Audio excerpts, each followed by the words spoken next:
बहिणीची एंगेजमेंट म्हटलं की धावपळ तर असणारच, पण या सगळ्यात सर्वात महत्त्वाची गोष्ट म्हणजे आपला केक.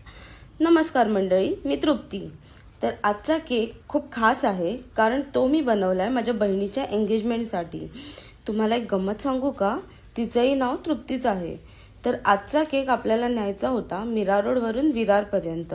हा केक आपण डच चॉकलेट फ्लेवरमध्ये, तोही 3.5 किलोचा बनवतोय. सो इतका हेवी केक आपण बाय ट्रेन घेऊन जाणं शक्यच नव्हतं. त्यातही विरार ट्रेन म्हणजे विचारूच नका. म्हणूनच हा केक मी विरारपर्यंत कॅबने नेला होता. नो डाऊट मला ट्रॅफिक मिळाली, पण केक व्हेन्यूपर्यंत सुखरूप पोहोचला.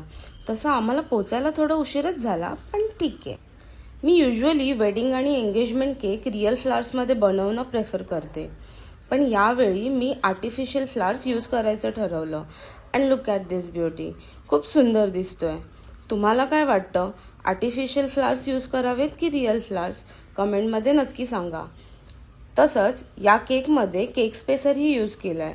लास्ट टाइम जेव्हा जंगल थीम केक पोस्ट केला होता, त्यामध्ये स्पेसरचा व्हिडिओ कॅप्चर करणं राहून गेलं होतं, पण यावेळी मी आठवणीने रेकॉर्ड केलं आहे. आता तुम्ही इथे नोटीस करू शकता, जंगल थीम केकच्या वेळी मी फ्रंट साईडला बेबी एलिफंटचा कटआउट लावला होता, पण यावेळी एंगेजमेंट असल्यामुळे मी फ्रंट साईडला ॲक्रेलिक रिंग टॅग लावते. अशा प्रकारे आपण cake spacer theme wise decorate करू शकतो. आपल्याच घरातल्या एका कार्यक्रमामध्ये आपला केक सेलिब्रेशनचं निमित्त बनतं, ते पाहून एक वेगळंच सॅटिस्फॅक्शन मिळतं. त्यातही जेव्हा आपलं पोटभर कौतुक होतं, तेव्हा मेहनत फळाला आल्यासारखं वाटतं.